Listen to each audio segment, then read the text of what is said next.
Idinaos ngayong araw ang ikalawang National Simultaneous Earthquake Drill sa Camp Bagong Diwa sa Taguig para matiyak ang mabilis na pagresponde para sa kaligtasan ng mga mamamayan sa panahon ng lindol. Yan ang ulat ni Bernard Ferrer. Sa hudyat ng Serena, sabay-sabay na nag-duck, cover and hold ang mga kalahok sa ikalawang Nationwide Simultaneous Earthquake Drill o NSED na isinagawa ngayong araw. Ang Dipolog City, Zamboanga del Norte ang nagsilbing ceremonial venue ng earthquake drill na pinangunahan ng Office of Civil Defense.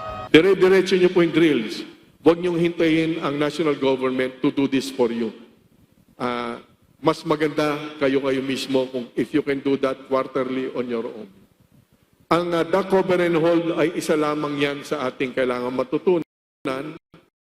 So, marami tayong including engineering.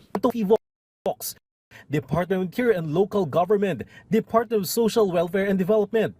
Sa Camp Bagong Diwa sa Taguig City, nakibahagi rin ang iba't ibang unit ng National Capital Region Police Office sa nasabing paghasanay.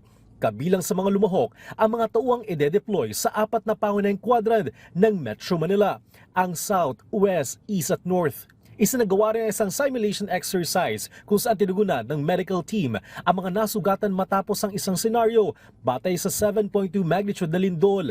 Layunin ng earthquake drill na ito na palakasin ang koordinasyon ng mga ahensya, masiguro ang mabilis sa pagresponde at ang kaligtasan ng mga mamamayan sa panahon ng kalamidad.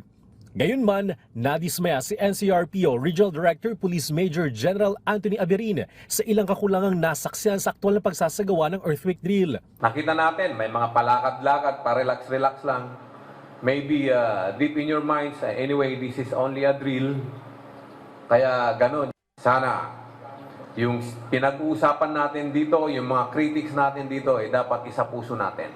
Ipinunto ni Major General Aberin na hindi lamang kapayapaan at kaayusan ng tungkulin ng mga pulis, kundi dapat silang maging katuwang ng publiko sa panahon ng sakuna. As you have observed, earthquake, bagyo, or kahit na anong sakuna, palaging andyan yung pulis, palaging andyan yung Bureau of Fire, nakatuwang natin. Hinamon niya mga tauhan na magbigay ng mabilis sa pagtugon, kabilang ng pagkamit ng 1-minute response time sa anumang uri ng emergency.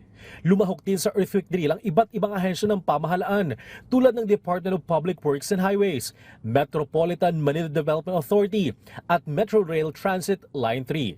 Bernard Ferrer para sa Pambansang TV sa Bagong Pilipinas.